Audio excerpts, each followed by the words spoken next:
Good morning everyone. आगे बढ़ते हैं हम लोग। 2 क्लासेस कंप्लीट हो गई हैं, थर्ड पे हम लोग चलते हैं नेशनल में।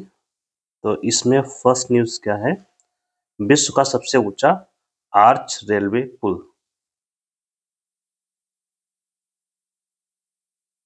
विश्व का सबसे ऊंचा रेलवे आर्च, आर्च ARCH है बेसिकली, आर्क पुल।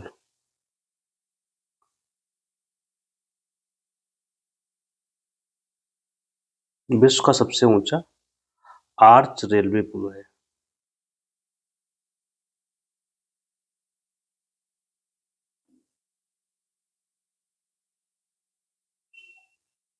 ऐसे हैं, ठीक है। तो शुरू करते हैं। यहाँ पर आर्च का मतलब क्या होता है? जो चाप के आकार का होता है। तो ये कहाँ पर बन रहा है? पहले कहाँ बना है? जम्मू कश्मीर में। लोकेशन आपको याद रखनी है यहाँ पर। और नदी कौन सी है, किस नदी पर है? तो नदी है चिनाब।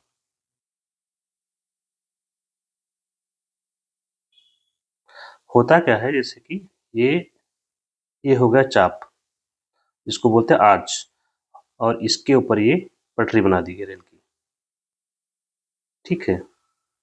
यहाँ से इनको सपोर्ट दे दिया जाता है इस पटरियों को, तो ये हो जाता है आर्च पुल। नेक्स्ट, चिनाब नदी के बारे में आप लोगों को पहले जानकारी है ही। यहाँ पर कई सारे जो है प्रोजेक्ट चल रहे हैं, जैसे हमने अभी दुलहस्ती की चर्चा की थी। दुलहस्ती है, सलाब है, सलाल। नेक्स्ट है INS अड़ाला। INS का मतलब आप लोग जान रहे होंगे, इंडियन नेवल शिप। तो नौसेना का जहाज है, ये बात तो कॉमन है जहां पर INS लिखा हुआ है। तो ये तो आपको बताने की जरूरत नहीं है अब तक, मुझे लगता है। नौसेना का जहाज है, न्यूज में आया है तो कमीशन किया गया होगा। इस जहाज की खास बात क्या है? ये एंटी सबमरीन वारफेयर के लिए बनाया गया है। एंटी सबमरीन वारफेयर,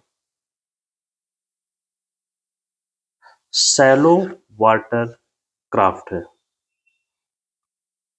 सैलो का मतलब होता है उथला।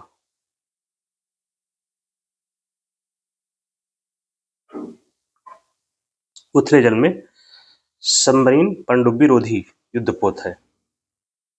एंटी लिखा हुआ तो रोधी हो जाएगा, पनडुब्बी रोधी।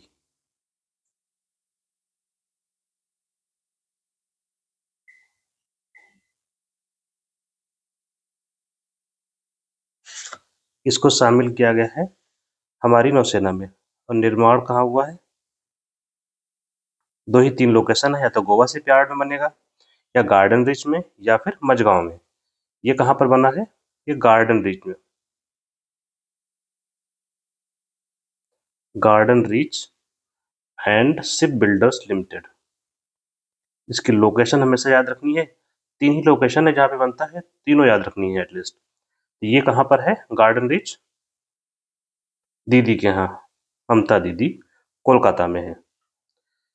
इसका नामकरण जो किया गया है किस बेसिस पर है? नेमिंग। अरणाला नाम से क्या है? एक किला है महाराष्ट्र में। महाराष्ट्र के किले के नाम पर है इसका नाम।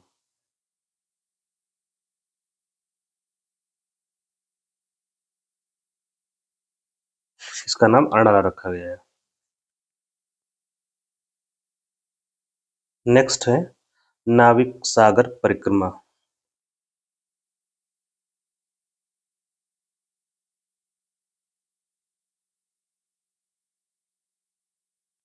ये दूसरी परिक्रमा है, इसलिए इसको 2 कहा जा रहा है। मतलब पहली एक हो चुकी है, ये दूसरी शुरू की जाएगी।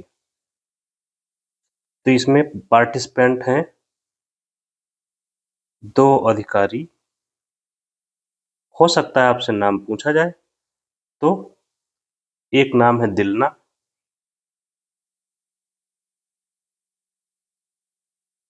दिलना के नाम है और दूसरा नाम है रूपा ए। चूंकि नाविक सागर परिक्रमा है तो समुद्र की परिक्रमा करेंगे, सागर की परिक्रमा करेंगे, तो एक पोत चाहिए होगा इनको। तो पोत कौन सा है इनके पास,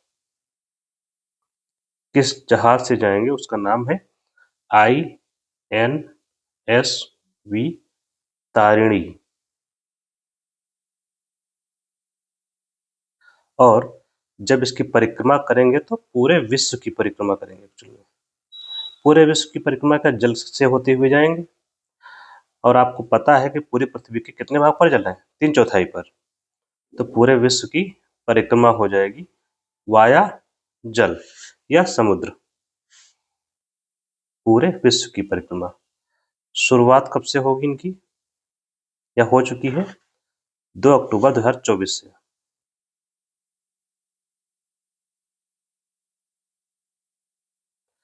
तो ये न्यूज में इसलिए था क्योंकि ये मई में इन्होंने पूरा कर 29 मई 2025 को इन्होंने पूरा कर लिया है। कंप्लीटेड ऑन 29 मई 2025, कहाँ पर, इन गोवा, पूर्ण कर लिया यात्रा। इससे पहले नाविक सागर परिक्रमा 1 हुई थी जो 2017-18 में कंप्लीट हुई थी।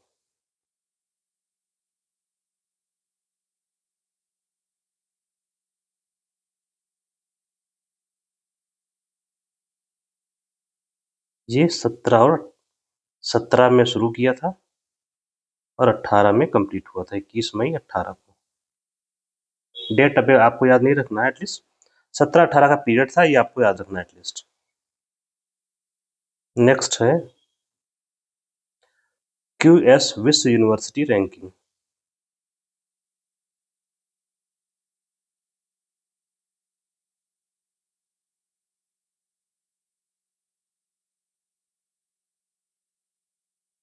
बहुत सारी रैंकिंग जारी करता है QS।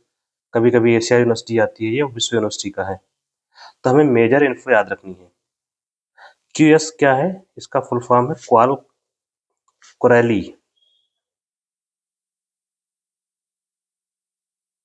क्वा QUARELLI, S फॉर साइमन। ये संस्था है जो जारी करती है। क्वा क्वारेली साइमन, इसके द्वारा जारी किया जाता है, प्रतिवर्ष जारी करती है ranking.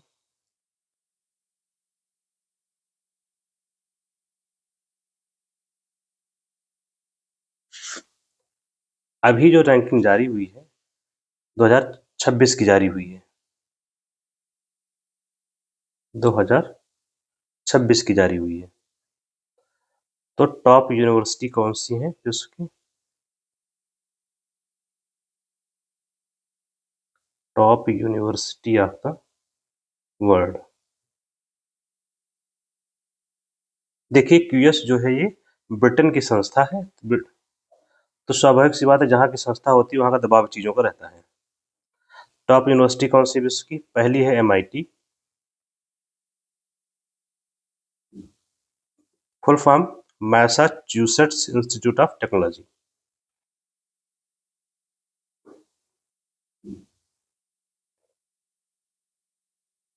Institute of Technology, America की है ये। दूसरा Imperial College of London, Imperial College of London, London आ गया तो UK। थर्ड नंबर पर है स्टैनफोर्ड यूनिवर्सिटी,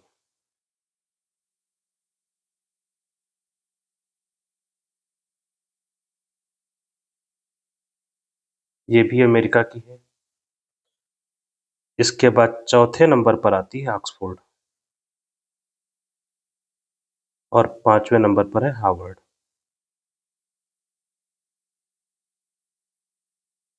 ऑक्सफोर्ड यूके की है और हार्वर्ड कहाँ का है, कहाँ की है, अमेरिका की है। एक बात यहाँ और पूछी जाती है, एक तो ये हो गया, सबसे अधिक यूनिवर्सिटी कहाँ से शामिल है?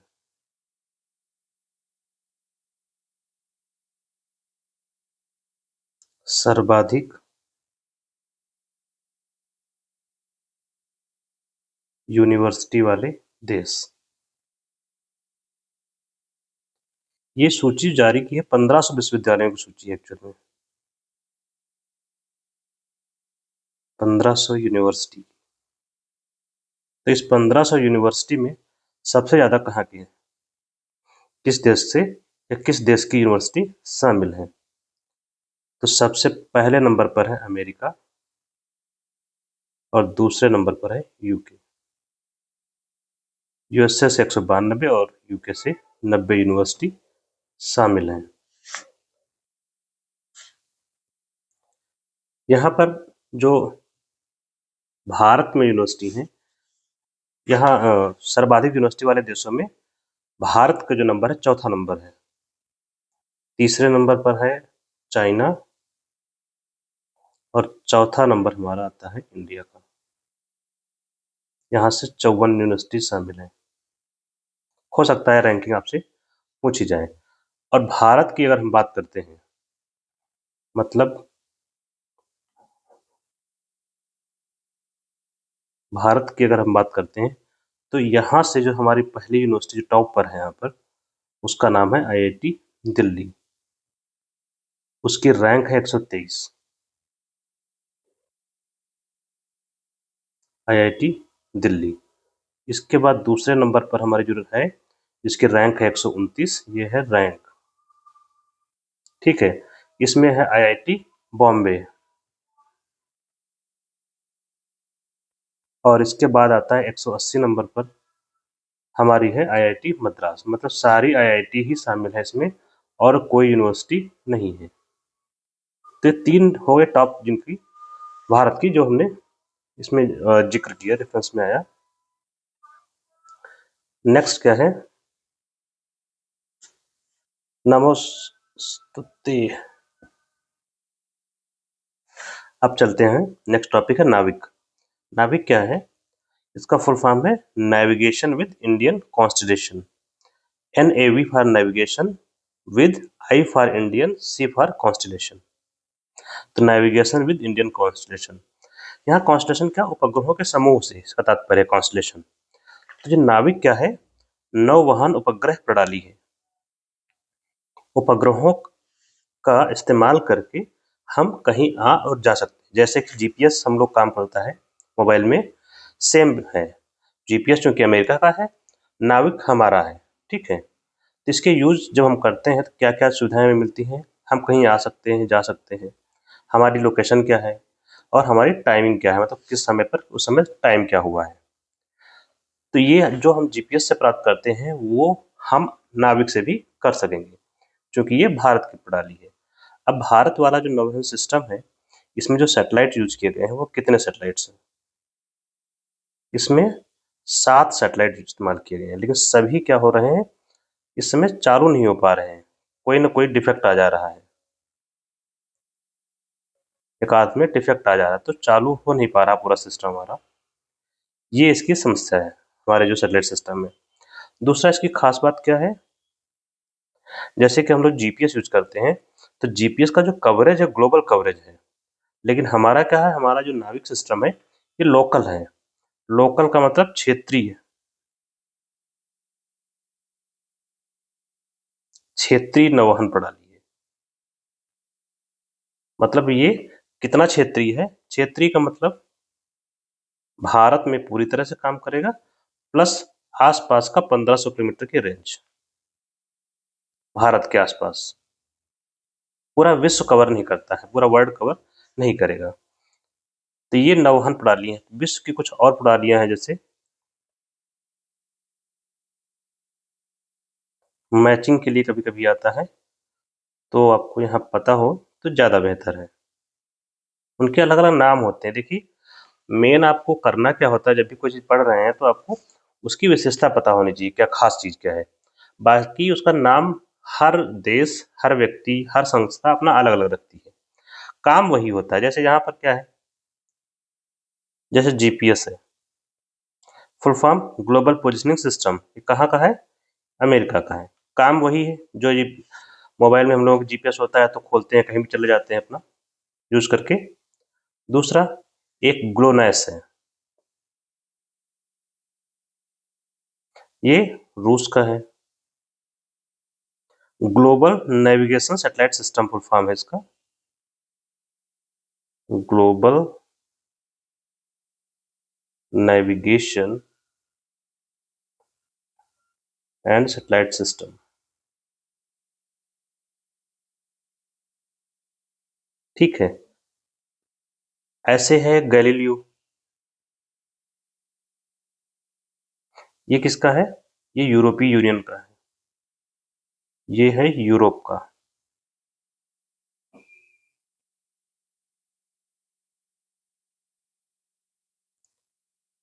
इसके बाद आता है एक बेंदु करके है, बेंदु, ई है बे ई तू बेंदु, ये है चीन का। इसके बाद हमारा नाविक है। तो सबका काम पर्पज वही है। हेल्पफुल क्या होता है? जीपीएस के माध्यम से जो भी नेविगेशन सिस्टम है, जैसे मिसाइल को कहीं भेजना है, किसी लोकेशन पर भेज सकते हैं। कोई हमारा फाइटर एयरक्राफ्ट कहीं जाना चाहता है तो उसकी हेल्प से वो जा सकता है टारगेट पर। ठीक है, ऐसे हमें कहीं जाना है तो हम भी जा सकते हैं। तो ये बहुत ही उपयोगी है नेविगेशन सिस्टम। भारत का अपना खुद का हो गया है, इसलिए बहुत महत्वपूर्ण हो जाता है हमारे लिए, क्योंकि जब 1999 का वार हुआ था पाकिस्तान के साथ में, तो अमेरिका ने हमें जीपीएस लोकेशन या एक्सेस देने से मना कर दिया था। अच्छा, यहाँ पर जो नाविक बना रहा है, कौन बना रहा है? भारत में कौन संस्था काम करती है इसके लिए? तो यहाँ पर काम कर रही है, इसको काम कर रहा है इसरो। कुछ सैटेलाइट के द्वारा होता है। सैटेलाइट कौन बनाता है हमारे यहाँ? इसरो बनाता है। तो इसरो ही इस पर काम कर रहा है। इसरो की स्थापना आपको पता है 1969, हेडक्वार्टर बेंगलुरु, तक तो आप लोगों को याद हो गया होगा, बेंगलुरु। इसका जो चेयरमैन होता है वो डिपार्टमेंट ऑफ स्पेस का सेक्रेटरी भी होता है। इसरो का चेयरमैन बराबर डिपार्टमेंट ऑफ स्पेस का सेक्रेटरी।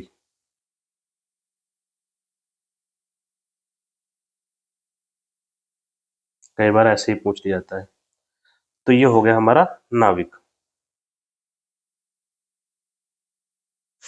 नेक्स्ट है SSLV। ये क्या है? Small satellite launching vehicle. छोटे छोटे सैटेलाइट्स को लॉन्च करने वाला व्हीकल। ये क्या है? बेसिकली रॉकेट है, जो क्या काम करेगा? छोटे सैटेलाइट, स्मॉल सैटेलाइट को लॉन्च करेगा। छोटे सैटेलाइट को लॉन्च करेगा। छोटे का मतलब कितना छोटे?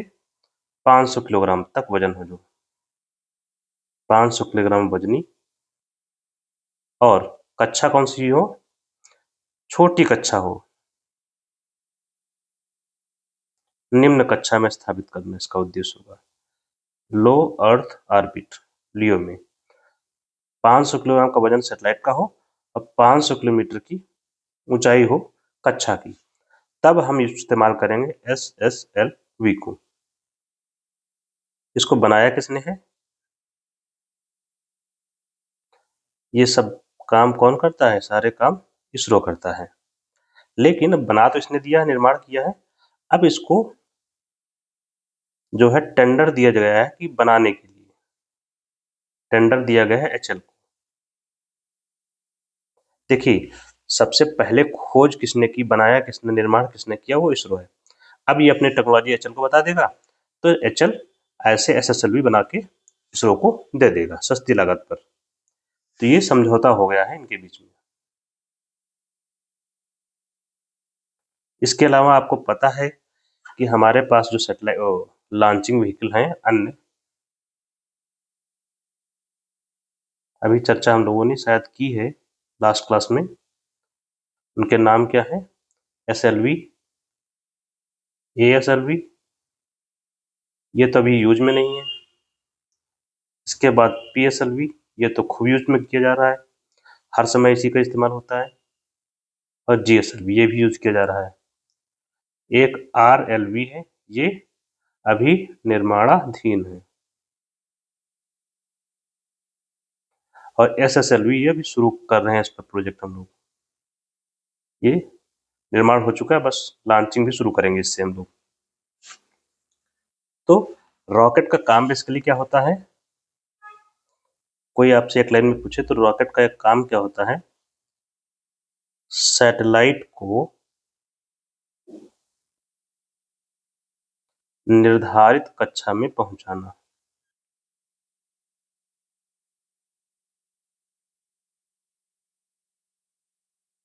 यही है रॉकेट का काम। कोई भी रॉकेट है, जितने हमने पढ़े सारे, तो जो ऑर्बिट होती है पृथ्वी के चारों ओर, कक्षा होती है, वहां तक पहुंचाने का काम करता है ये। इसीलिए इसको व्हीकल बोला जाता है। जैसे व्हीकल हमारी, जैसे कार है या साइकिल है, बाइक है, तो क्या इसको भी तो व्हीकल बोलते हैं? ये क्या करती है? हमें एक जगह से दूसरी जगह पर पहुंचाती है। तो वैसे ही ये रॉकेट काम करते हैं। मुद्दा क्या होता है? हमें हमें काम है सैटेलाइट से। अगर हमारा सैटेलाइट स्पेस में पहुंच जाए तो हमारा काम हो जाएगा, लेकिन वहां तक पहुंचे कैसे, इसके लिए व्यवस्था बनाई गई है लॉन्चिंग व्हीकल की, जिसको PSLV, SLV या जो भी नाम है इनके, ये है। ठीक है। और इसके चरण भी होते हैं, आप एक जनरल आइडिया आपके पास रहना चाहिए। जैसे ये है, ये होता है सी, इसमें चरण होते हैं 4 चरणी, कोई 3 चरणी है, कोई 4 चरणी। यहाँ पर होता है सैटेलाइट आपका नोज वाले पोर्शन में। ये हो गया आपका रॉकेट। नेक्स्ट क्या है? एक सेतु है, प्रतिभा सेतु योजना।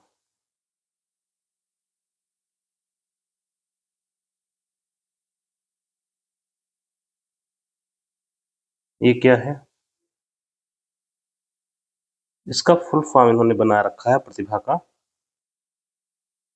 पहले तो हमें फुल फॉर्म ही जानना पड़ेगा at least. Professional resource and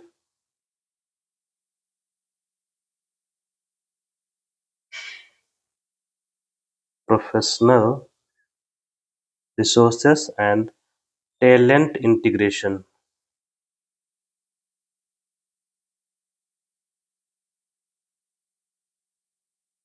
and talent integration bridge for hiring aspirants, for hiring aspirants, ये है फुल फॉर्म। एस्पिरेंट्स कौन से हैं? ये UPSC के जो एस्पिरेंट हैं उनकी बात हो रही है। UPSC, तो ये लोग जो इंटरव्यू से डिस्क्वालीफाई हो जाते हैं, इंटरव्यू पास नहीं कर पाते हैं, उनके लिए है ये, उनके लिए ये योजना शुरू की गई है। तो है क्या? ये एक प्लेटफॉर्म बनाया है UPSC ने। किसने बनाया है? संघ लोक सेवा आयोग ने, जिसकी तैयारी आप लोग कर रहे हैं। इसके माध्यम से इन जो इंटरव्यू में क्वालिफाई नहीं कर पाते हैं, उनको भी कहीं ना कहीं पब्लिक सेक्टर में या प्राइवेट सेक्टर में कहीं जॉब मिल सकेगी। ये उनका विकल्प जो है खोजा गया है, तो इनके रोजगार के लिए। क्योंकि यहाँ तक पहुँचने के बाद आदमी में इतनी काबिलियत तो है कि कहीं ना जॉब मिलनी चाहिए, तो कहीं भी चाहे पब्लिक सेक्टर में, प्राइवेट सेक्टर में, बेहतर जगह पर एक जॉब मिल सके, इसलिए योजना शुरू की गई है। नेक्स्ट है अहमदाबाद विमान दुर्घटना।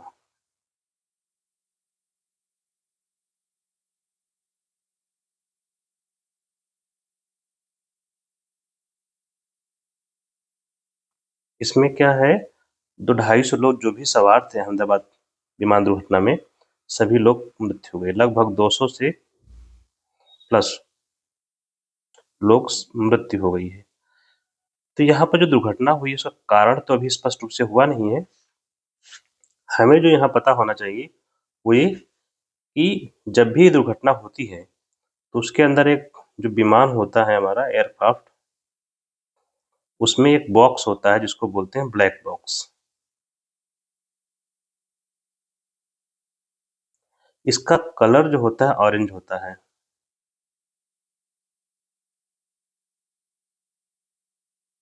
ठीक है, रंग होता है इसका ऑरेंज, नाम है ब्लैक बॉक्स। फायदा क्या होता है, इस ब्लैक बॉक्स में सभी रिकॉर्डिंग होती हैं। इसमें सभी रिकॉर्डिंग प्लस डेटा होता है।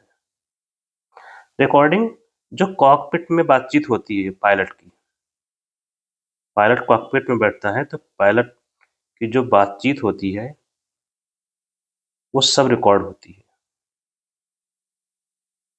प्लस जो डायरेक्शंस या इंस्ट्रक्शंस दिए गए हैं एयरक्राफ्ट को पायलट के द्वारा, वो भी रिकॉर्ड होते हैं।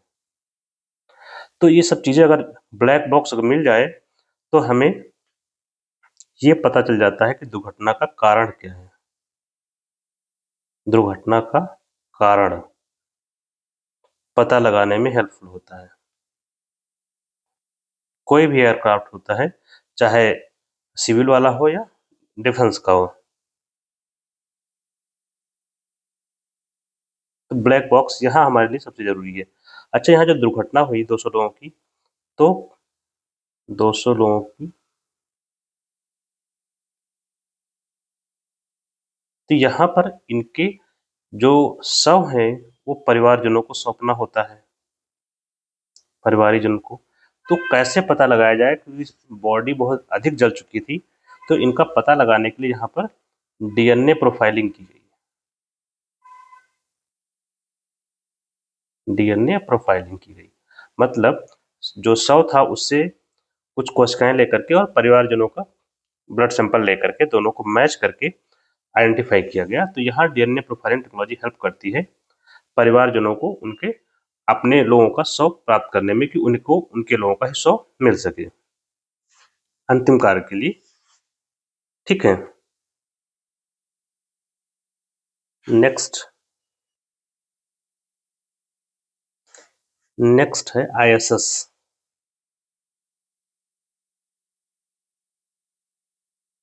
पर Shubhanshu Shukla.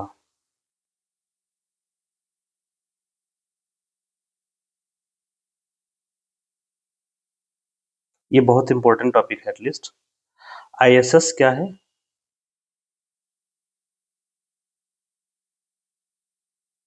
International space station. Station है कहाँ? स्पेस में। ठीक है, जो अमेरिका और अन्य देशों के मिलकर बनाया गया है। ये अंतरिक्ष में घूम रहा है और इसकी जो गति है, इसको स्पेस में स्पेस लैब है एक प्रकार से, जहाँ पर बहुत सारे एक्सपेरिमेंट्स किए जाते हैं। तो आईएसएस पृथ्वी का चक्कर लगाता है, 1.5 घंटे में एक चक्कर लगा लेता है। 1.5 घंटे में एक चक्कर पूरा करता है। मतलब 24 घंटे में 16 चक्कर, मतलब 16 बार दिन और 16 बार रात होती है। तो यहाँ पर शुभांशु शुक्ला जी प्रस्थान कर चुके हैं, गए हैं। ठीक है, यहाँ पर हमें कुछ जानकारी चाहिए स्पेसिफिक। जैसे एक मिशन है एक्जियम 4 का, एक्जियम 4 करके, एक्जियम करके कंपनी है, उसी का है एक्जियम 4। इसी मिशन के तहत शुभांशु शुक्ला को आईएसएस पर, इंटरनेशनल स्पेस स्टेशन पर भेजा गया। वहाँ शुभांशु शुक्ला 18 दिन तक रुके। डिले हो गया था हालांकि, 14 दिन का ये प्रोग्राम था और कुछ प्रयोग भी किए इन्होंने। इस पूरे घटनाक्रम में इसरो ने इसका खर्च उठाया। इसरो ने खर्च उठाया, मतलब भारत ने इसका खर्च उठाया। क्यों? ताकि हमको भी इसका लाभ मिल सके कि अभी हम लोग लॉन्च करने वाले हैं जैसे गगनयान, तो वहां पर हमको इसका लाभ मिलेगा। अच्छा, जो आईएसएस है ये लियो में चक्कर लगाता है। कहाँ पर है? लो अर्थ ऑर्बिट में। 350 से 450 किलोमीटर की ऑर्बिट होती है, उसी में चक्कर लगा रहा है। और शुभांशु शुक्ला वायुसेना के ग्रुप कैप्टन है। कहाँ है? ग्रुप कैप्टन है।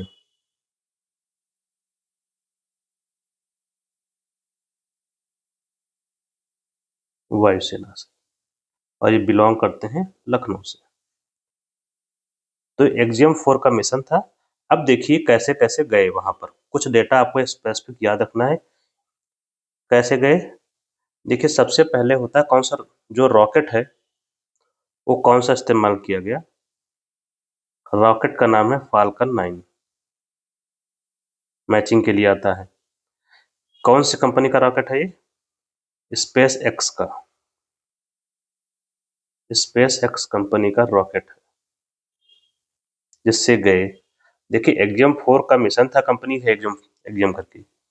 उस कंपनी ने स्पेस एक्स कंपनी से लॉन्च करवाया, पेमेंट किया। ठीक, ये कंपनी किसकी है आप जानते होंगे, जिसकी ट्विटर है। ट्विटर किसका है? एलोन मस्क का। ठीक, इससे लॉन्च किया गया। जब लॉन्च किया गया रॉकेट तो इसके ऊपर लगाया जाता है कैप्सूल। जैसे रॉकेट के ऊपर सैटेलाइट रखा जाता है, वैसे इसमें कैप्सूल रखा जाता है जिसमें ये हमारे अंतरिक्ष यात्री बैठते हैं। उसका नाम क्या था? उसका नाम है ड्रैगन कैप्सूल।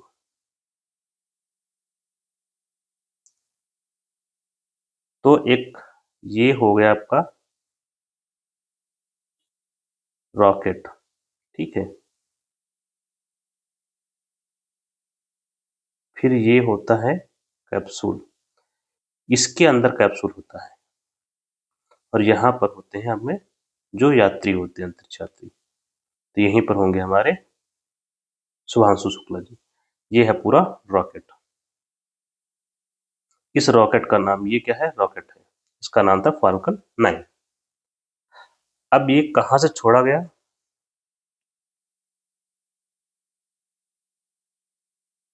लॉन्च किया गया कैनेडी स्पेस सेंटर से।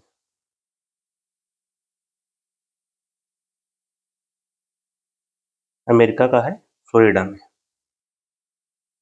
फ्लोरिडा इन अमेरिका, क्योंकि स्पेस एक्स कंपनी ही अमेरिका की है, तो वहीं से लॉन्च किया गया। और यहाँ पर हमें क्या जानकारी याद रखनी है? देखो, पहले भारतीय कौन थे? पहले भारतीय अंतरिक्ष यात्री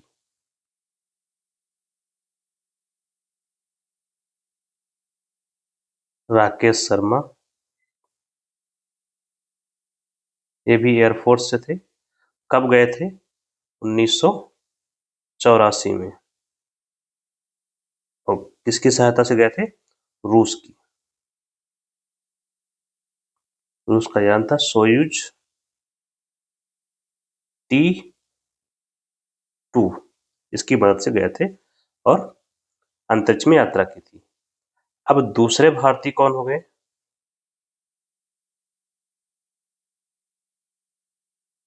दूसरे भारतीय अंतरिक्ष यात्री ये हो गए शुभांशु शुक्ला। अंतरिक्ष जाने वाले। लेकिन आईएसएस पर जाने वाले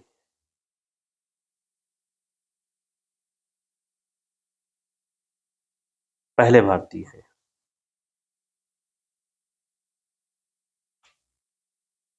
शुभांशु शुक्ला। तो मिशन का नाम था एक्जियम 4 मिशन। ये जो भी हुआ है,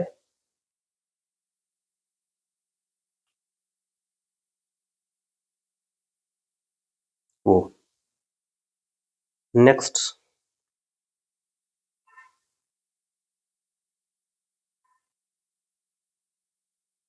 देश का सबसे बड़ा ताला संग्रहालय कहाँ बना हुआ है?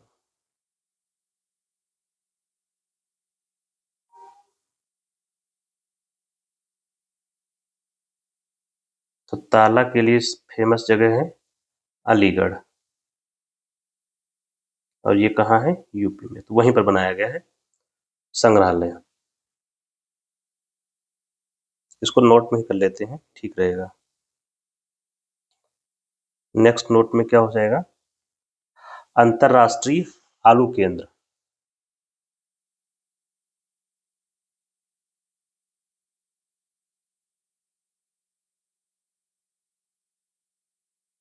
का साउथ एशिया सेंटर कहाँ बनाया गया है? का साउथ एशियन सेंटर ये बनाया जाएगा आगरा में।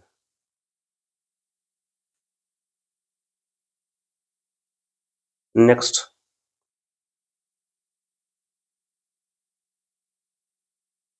उपराष्ट्रपति का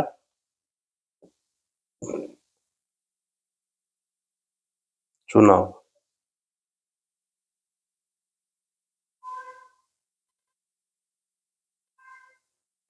यहाँ पर दो चीजें पहले स्पष्ट करते हैं।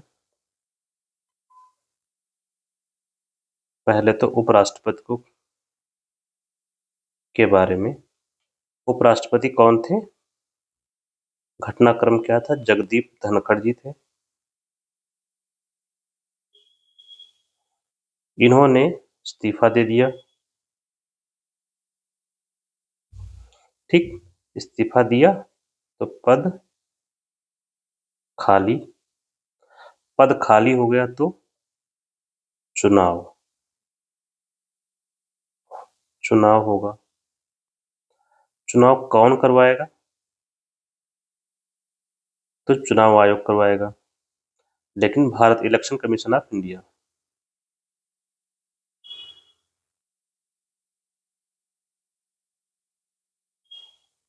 ठीक, तो ये है। अब इसमें देखते हैं क्रमिक रूप से, इन्होंने इस्तीफा दे दिया तो अब हो रहा है चुनाव।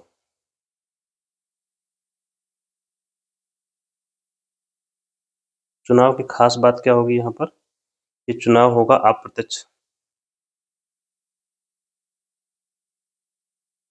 मतलब सीधे जनता वोट नहीं करेगी। तो इलेक्टोरल कॉलेज कौन होगा यहाँ पर?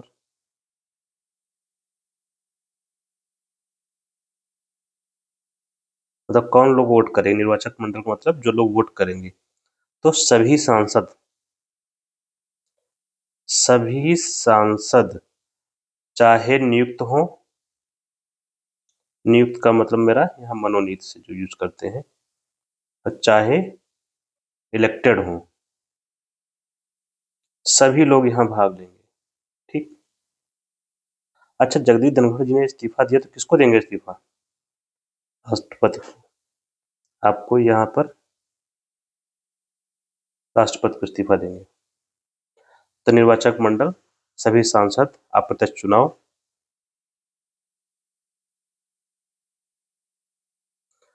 चुनाव करवाएगा कौन? भारत निर्वाचन आयोग।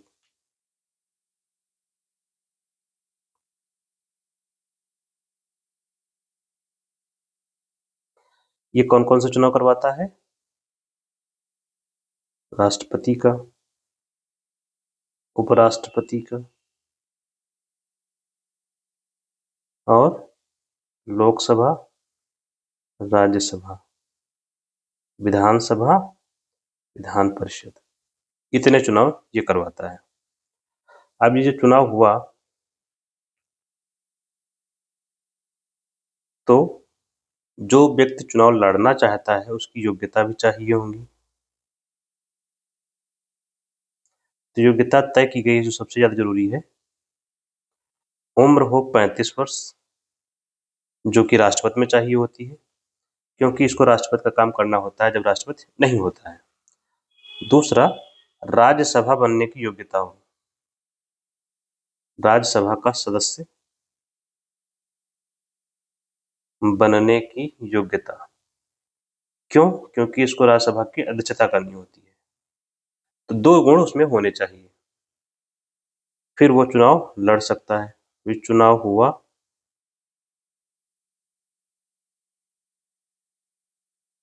2 लोग मैदान में थे। 2 कैंडिडेट कौन से? एक थे बी सुदर्शन रेड्डी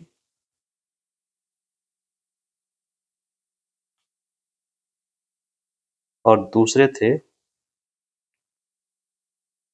सीपी राधाकृष्णन। तो ये चुनाव जीत गए।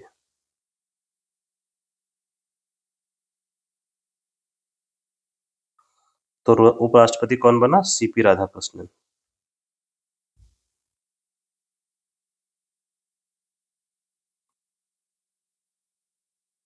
सीपी राधा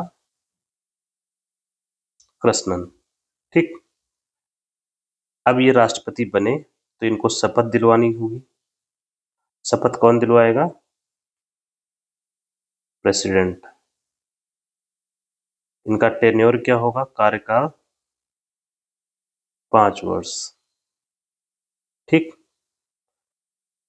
और इनका काम क्या होगा? 2 काम मुख्य रूप से आपको याद रखना है कम से कम। एक तो राज्यसभा के पदेन सभापति होते हैं,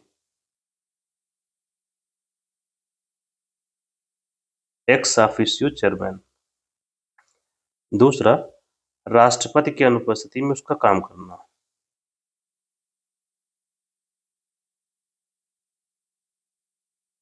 राष्ट्रपति की अनुपस्थिति में उसके कार्यों को करना।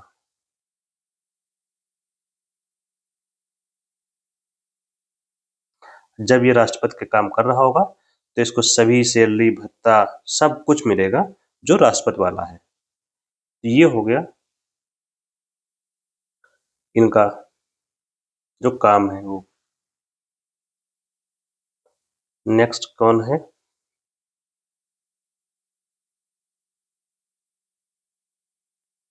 राष्ट्रीय खेल नीति।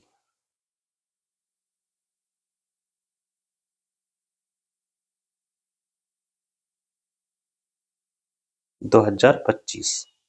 देखिए, खेल की नीति भी आई है, उसके लिए कानून भी आया है।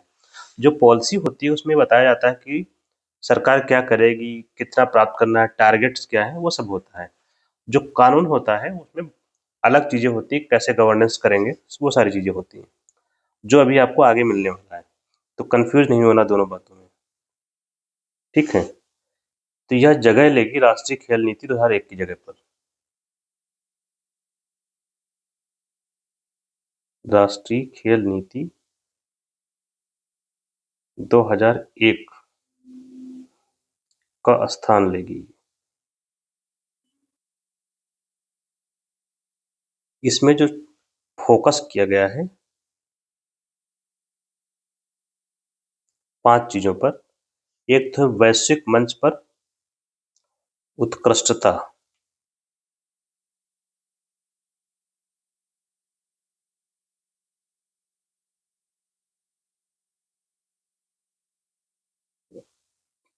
मतलब जो ग्लोबल फोरम होते हैं जैसे बड़े बड़े ओलंपिक गेम्स हैं वहां पर बेस्ट परफॉर्मेंस कर।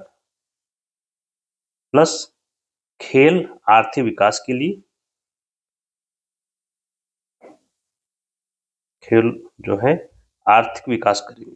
खेल आर्थिक विकास के लिए ये स्तंभ है इसका।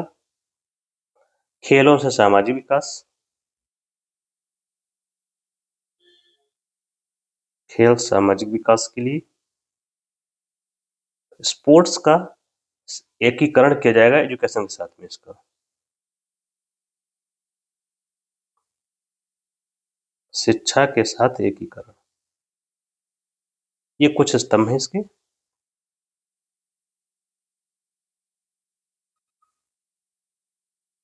नेक्स्ट है INS तमाल।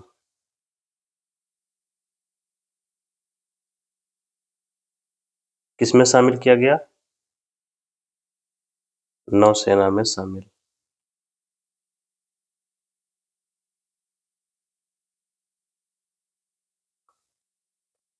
कहाँ पर?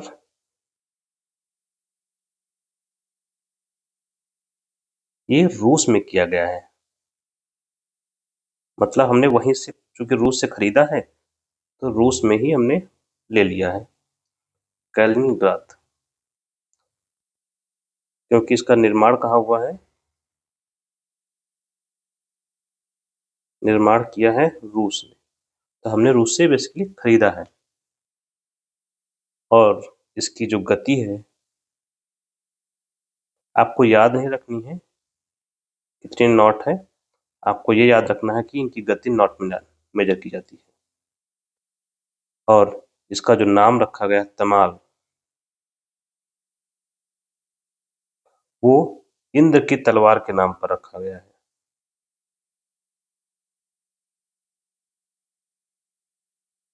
आयनस तमाल। नेक्स्ट,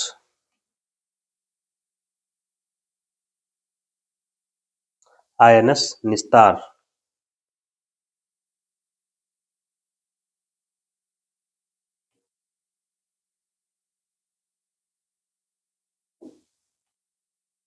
ये क्या है? ये गोताखोरी में सहायता करने वाला पोत होगा। गोताखोरी में सहायता करेगा।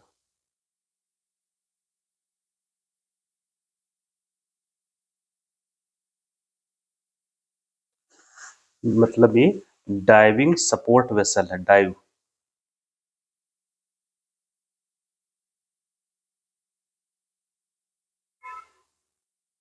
इंग्लिश में हो जाएगा डाइविंग सपोर्ट वेसल। तो स्वाभाविक सी बात है, बचाव और राहत काम के लिए उपयोग आएगा, बचाव एंड राहत कार्य के लिए।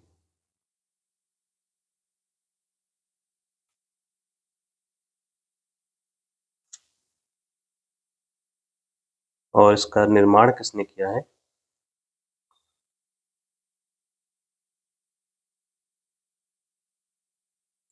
Hindustan shipyard limited. Hindustan shipyard limited. ये कहाँ है? विशाखापट्टनम में। और विशाखापट्टनम कहाँ है? आंध्र प्रदेश में।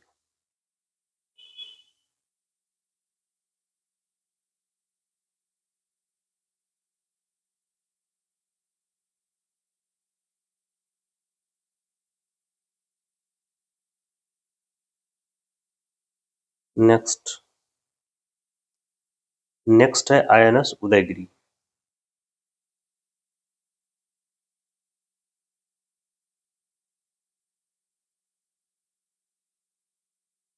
इसको भी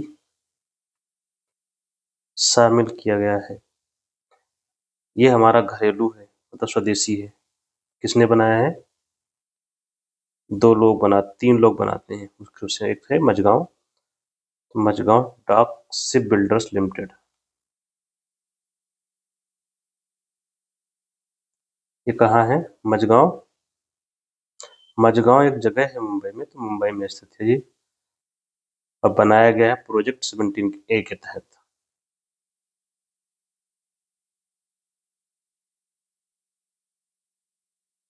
निर्मित किया गया है।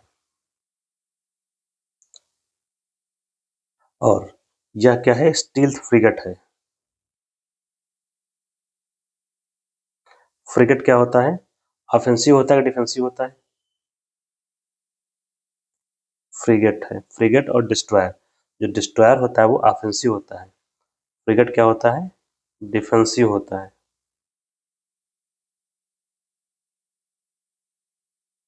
तो ये दूसरा पोत है प्रोजेक्ट 17A के तहत।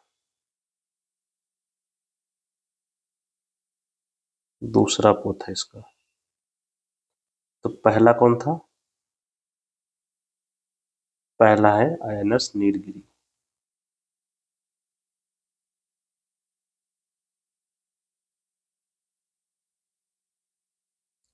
नेक्स्ट, मराठा सैन्य परिदृश्य।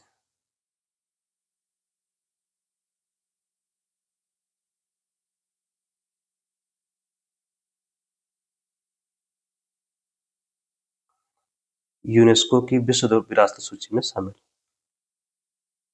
विश्व विरासत सूची।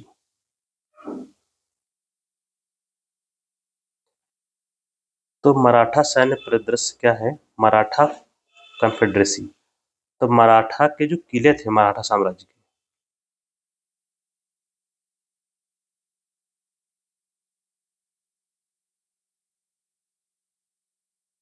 मराठा साम्राज्य के किलों को, किलो कितने हैं? 12, विश्व विरासत सूची में शामिल किया गया। ये बहुत ही इम्पोर्टेंट है, विश्व विरासत सूची में शामिल। अब हमें पता होना चाहिए कि विश्व विरासत सूची क्या है। ये कौन बनाता है? यूनेस्को। यूनेस्को के कई प्रोग्राम है, जैसे विश्व विरासत सूची का है एक। यूनेस्को के प्रोग्राम आपको बता देते कौन कौन से हैं।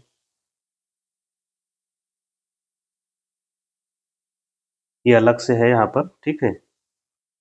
प्रोग्राम कौन से, जैसे कि man and biosphere reserve programme, जिसके तहत जो यूनेस्को बायोस्फीयर रिजर्व की सूची आती है वो आती है,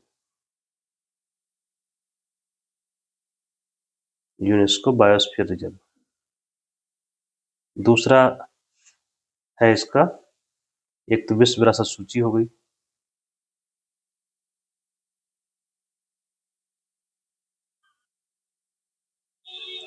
तीसरा हो गया यूनेस्को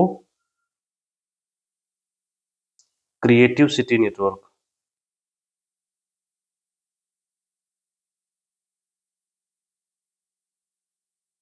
चौथा आपने अभी पढ़ा होगा इससे पहले पिछली क्लास में, विश्व स्मृति रजिस्टर, जिसमें क्या होता है, जो डॉक्यूमेंट्स हैं हमारे विरासत के, जो पुरानी विरासत से में प्राप्त हुए हैं, उनको संग्रहित करके संरक्षित करना है। ये हो गया यूनेस्को के बारे में। तो 12 किले शामिल किए गए हैं, जिनको सामूहिक रूप से बोला जा रहा है मराठा सैन्य परिदृश्य। यहाँ सभी किले जो हैं, ये मराठा सैन्य परिदृश्य के जो हैं, ये कहाँ है? सभी किले हैं महाराष्ट्र में।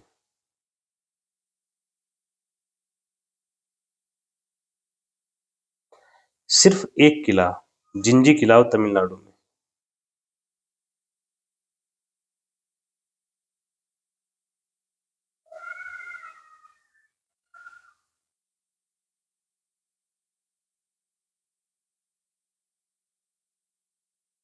ये जिंजी किला तमिलनाडु में स्थित है। तो यूनेस्को जो है, अब यूनेस्को के बारे में हमने चर्चा की थी। अभी जो बैठक हुई है, कहाँ हुई है इसकी? हेडक्वार्टर कहाँ है यूनेस्को का? पेरिस में। तो वहीं बैठक हुई। अब कुल मिलाकर भारत में कुल स्थल कितने हो गए हैं?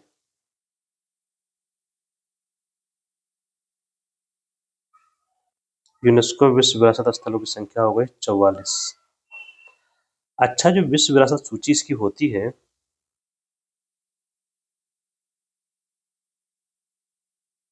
विश्व विरासत सूची किसकी है? यूनेस्को की। फुल फॉर्म लोग पढ़ चुके हैं तो बार बार लिखने की जरूरत नहीं है। इसकी कैटेगरी इन्होंने बनाई है 3। एक होता है सांस्कृतिक स्थल, इन्होंने बनाया है सांस्कृतिक साइट्स। दूसरा है प्राकृतिक स्थल,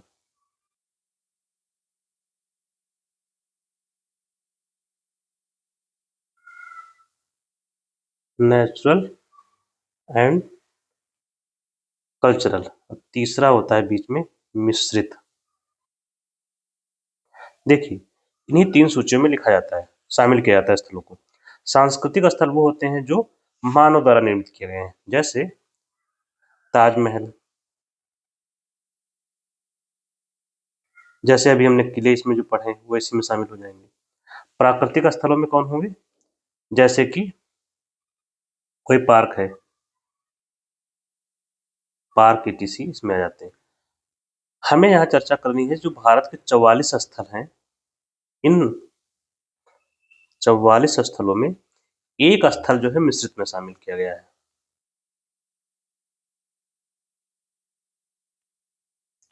सांस्कृतिक में 36 हैं,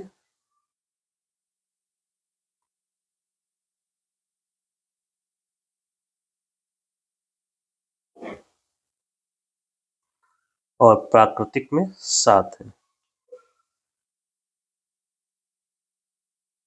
मिक्स में भी एक शामिल किया गया है जिसका नाम है कंचनजंगा राष्ट्रीय पार्क।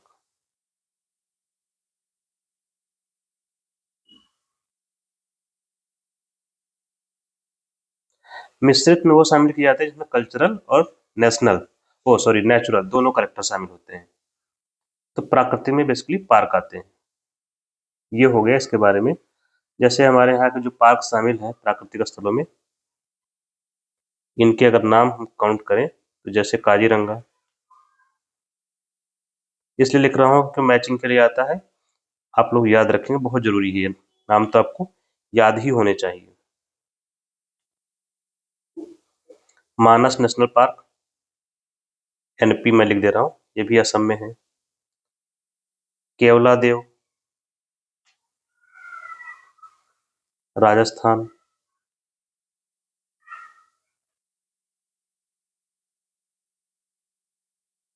सुंदरबन, सुंदर फॉरेस्ट, ये वेस्ट बंगाल में है, आप लोग जानते हैं। नंदा देवी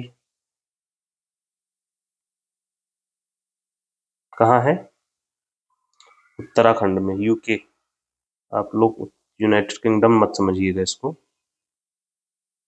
ठीक है। और ग्रेट हिमालयन नेशनल पार्क, मुख्य मुख्य हमने लिख दी है, मुख्य का लगभग शामिल सारे ही हो गए हैं। ग्रेट हिमालयन नेशनल पार्क ये कहाँ है, ये आप लोग देखेंगे फिर से। कंचनजंगा तो सिक्किम में है, इसके बारे में तो आपको डाउट नहीं होगा। सांस्कृतिक स्थलों में जैसे ताजमहल है, लाल किला है, रानी की वाव है, ये सब शामिल किए गए हैं, ठीक है। अब हम लोग आगे चलते हैं, टॉपिक नंबर 17। एक दिवस का आयोजन किया गया है, उसका नाम है नमस्ते दिवस।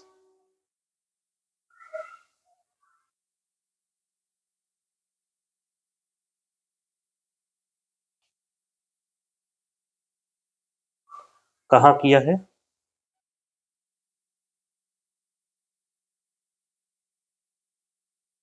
लखनऊ में किया गया है। किस अवसर पर? नमस्ते योजना के अंतर्गत किया गया है।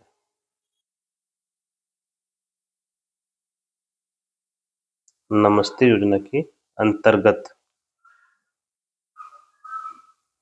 हमें नमस्ते योजना पता होनी चाहिए। NAMASTE, नमस्ते।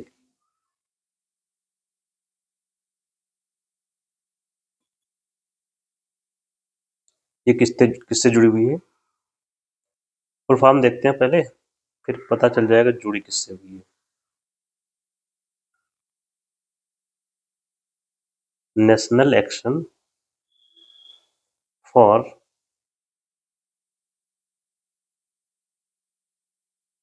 मैकेनाइज्ड सैनिटेशन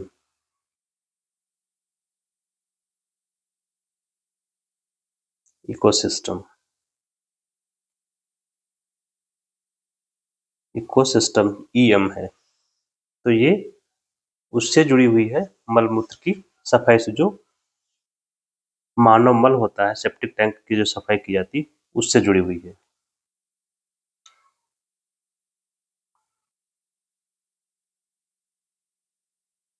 मानव मल,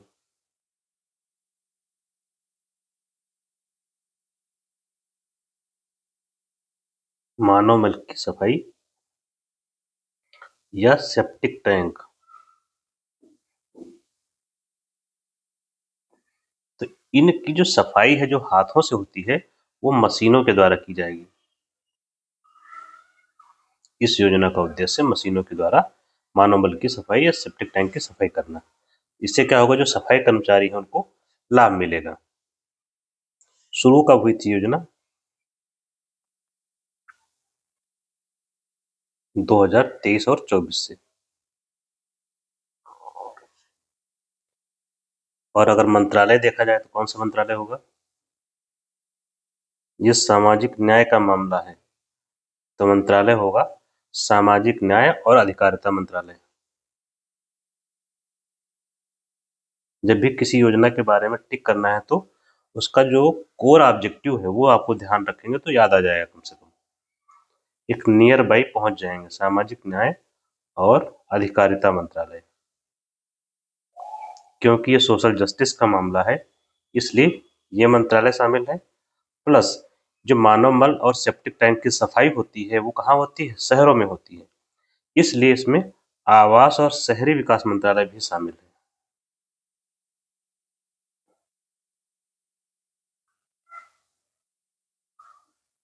दोनों मंत्रालय मिलकर ये योजना संचालित कर रहे हैं।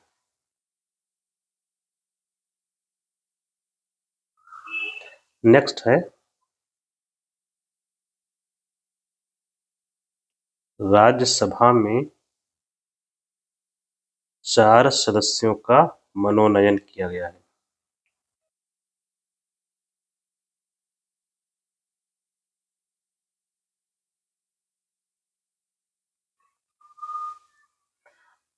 तो राज्यसभा के बारे में हम लोग जानते हैं।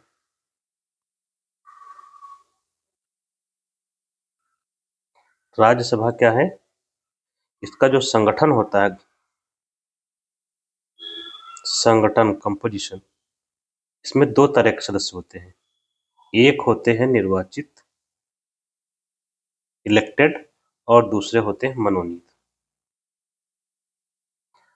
मनोनीत सदस्यों की संख्या कितनी है? 12 और निर्वाचित होते हैं 238। कुल संख्या कितनी हो गई? 250। ये संख्या होनी चाहिए कुल। अब ये जो 12 लोग होते हैं इन्हीं का मनोनयन होता है। मनोनयन या मनोनीत किए जाते हैं। कौन मनोनीत करता है? बाई राष्ट्रपति। ठीक। किन क्षेत्रों से ये लोग हैं? क्षेत्र भी संविधान में डिफाइन किए गए हैं। तो 4 क्षेत्र बताए गए हैं जहां से ये लोग जो है बिलोंग करने चाहिए।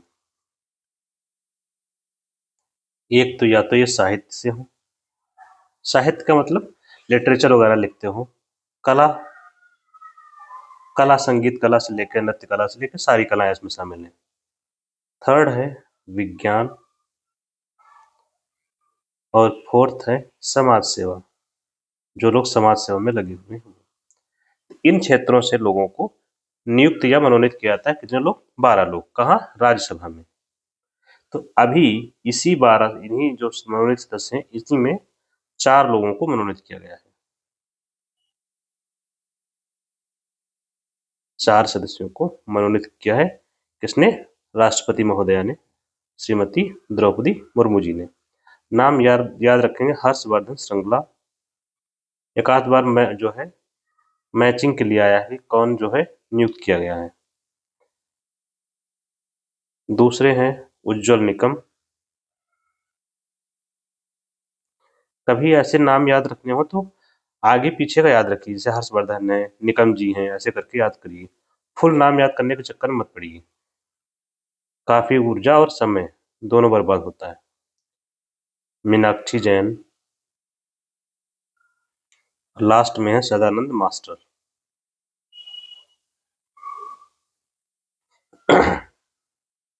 तो इन 4 सदस्यों को मनोनीत किया गया है साहित्य कला विज्ञान और समाज सेवा के क्षेत्र से।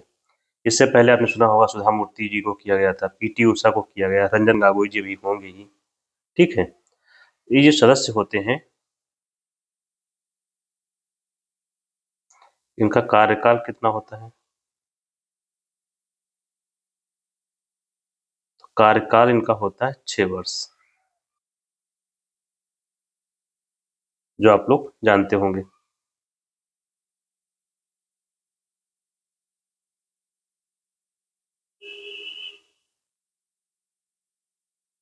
नेक्स्ट क्या है, यहाँ एक बात और जो हमें याद रखनी चाहिए, जैसे राज्यसभा के बारे में,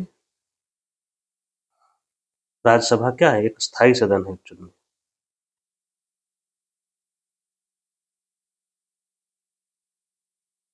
मतलब ये कभी भंग नहीं होता है, मतलब कोई भंग भी होता होगा, भंग होता है लोकसभा का।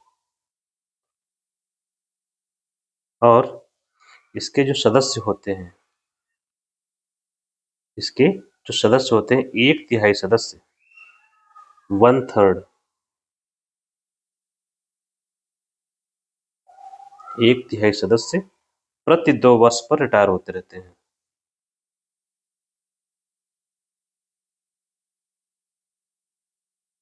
वर्ष पर रिटायर होते हैं। ये तो अभी राज्यसभा के बारे में हो गया। इसके जो सभापति होते हैं कौन होते हैं, vice president, ex officio chairman होते हैं। इसी के साथ हम लोग खत्म करते हैं। अब लास्ट क्लास बचेगी जिसमें हम जिससे पूरा राष्ट्रीय खत्म हो जाएगा। तो अगली क्लास में हम फिर मिलेंगे। Thank you.